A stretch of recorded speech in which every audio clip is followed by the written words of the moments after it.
नमस्कार विद्यार्थी मित्रों, कनुबेन चौधरी TNTV सार्वजनिक विद्यालय गोपीपुरा सूरत, कक्षा 9, विषय हिंदी, प्रकरण 15 के स्वाध्याय हम आज देखेंगे।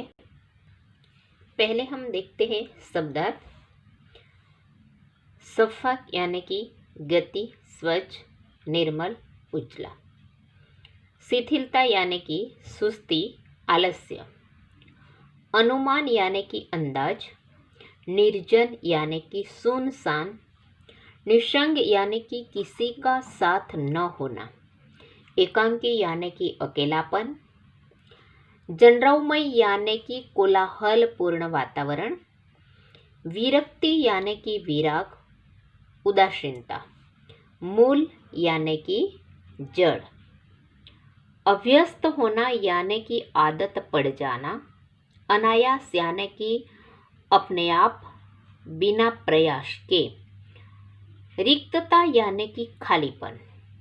हिम यानी कि बर्फ। अहम यानी कि अहंकार। प्रेस्टीज यानी कि प्रतिष्ठा। स्वाभाविक यानी कि सहज। और वेदना यानी कि पीड़ा और व्यथा। पीड़ा अथवा व्यथा। अब हम मुहावरे के अर्थ और वाक्य प्रयोग भी देख लेते हैं। अजनबीपन की खाई दूर होना यानी कि उसका अर्थ होता है अच्छी तरह परिचय होना। अब उसे हम वाक्य में किस तरह से प्रयोग कर सकते हैं? तो 2-4 मुलाकातों में हमारी अजनबीपन की खाई दूर हो गई। दूसरा है अपनेपन के रंग में रंगना। इसका अर्थ होता है बहुत घनिष्ठता हो जाना। वाक्य में प्रयोग करते हैं, बुआ जी ने बहुत जल्दी हमें अपनेपन के रंग में रंग लिया। तीसरा है मुंह तमतमाना। इसका अर्थ है क्रोध से चेहरा लाल हो जाना। वाक्य है अपना अपमान होते देख ठाकुर का मुंह तमतमा उठा। चौथा देखते हैं ज्वालामुखी सा फटना। उसका अर्थ होता है अत्यंत क्रोध में बोलना। वाक्य है देर से घर आने पर माँ का क्रोधपूर्ण चेहरा देखकर लगा जैसे भी ज्वालामुखी सा फटने लगेगी। स्वाध्याय के प्रश्न हम देखते हैं। पहला है सही विकल्प चुनकर उत्तर दीजिए। मदन का गांव किस पहाड़ी क्षेत्र में था? तो यहाँ 4 ऑप्शन दिए हैं, मसूरी, शिमला, दार्जिलिंग और अल्मोड़ा। तो उसका उत्तर है क, ड यानी कि अल्मोड़ा।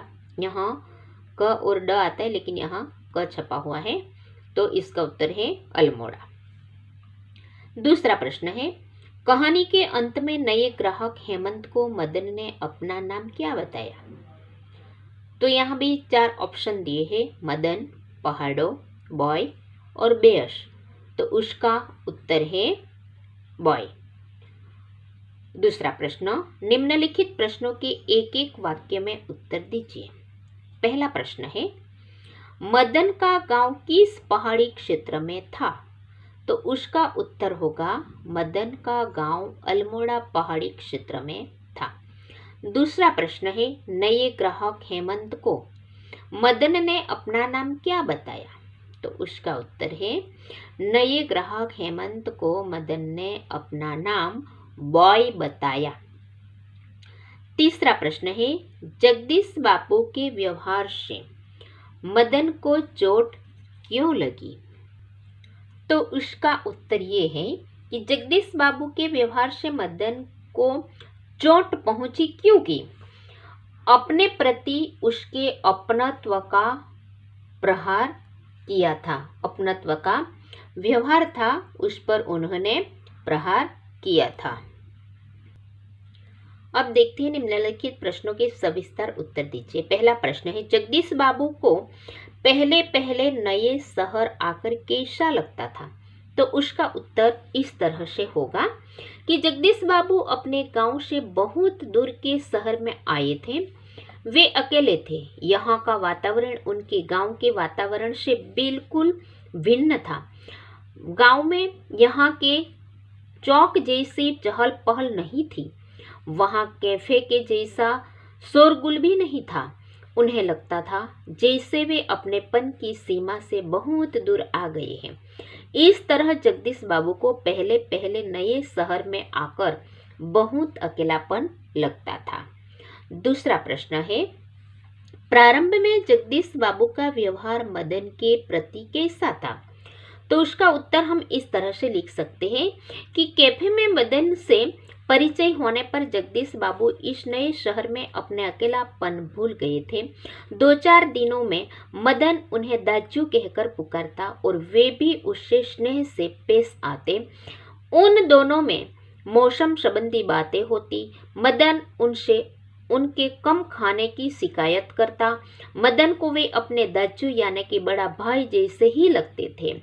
इस तरह प्रारंभ में जगदीश बाबू का मदन के प्रति व्यवहार बहुत स्नेहपूर्ण और अपनत्व से पूर्ण था। तीसरा प्रश्न है, जगदीश बाबू ने मदन को दाजू कहने पर क्यों डांटा? तो उसका उत्तर हम इस तरह से लिख सकते हैं कि आरंभ में मदन को अपने क्षेत्र का लड़का समझकर जगदीश बाबू को बहुत अच्छा लगा था। वह उन्हें दाजू यानी कि बड़ा भाई कहकर संबोधित करता था। लेकिन आखिरकार मदन कैफे का एक बॉय था, जबकि जगदीश बाबू मध्यम वर्ग के प्रति प्रतिष्ठित व्यक्ति थे। मदन कैफे में सबके सामने उन्हें दाजू कहता था। यह जगदीश बाबू को पसंद नहीं आया। इससे उनकी प्रतिष्ठा को धक्का पहुंचा था, इसलिए उन्होंने दाजू कहने पर मदन को डांटा। अगला प्रश्न है, दाजू कहानी में बाल मन की संवेदना का मार्मिक चित्रण हुआ है। ये पंक्ति समझाइए। तो उसका उत्तर हम इस तरह से लिख सकते हैं कि दाजू कहानी का मुख्य पात्र मदन है, जो 9-10 वर्ष का बाल मजदूर है। कैफे में आए जगदीश बाबू से परिचय होने पर उसे बहुत खुशी हुई थी। वे उसके गांव के पड़ोसी गांव के थे, जहां बड़े भाई को दाजू कहते हैं। कोमल मन के मदन को ऐसा लगा था जैसे उसे उसका बड़ा भाई मिल गया है।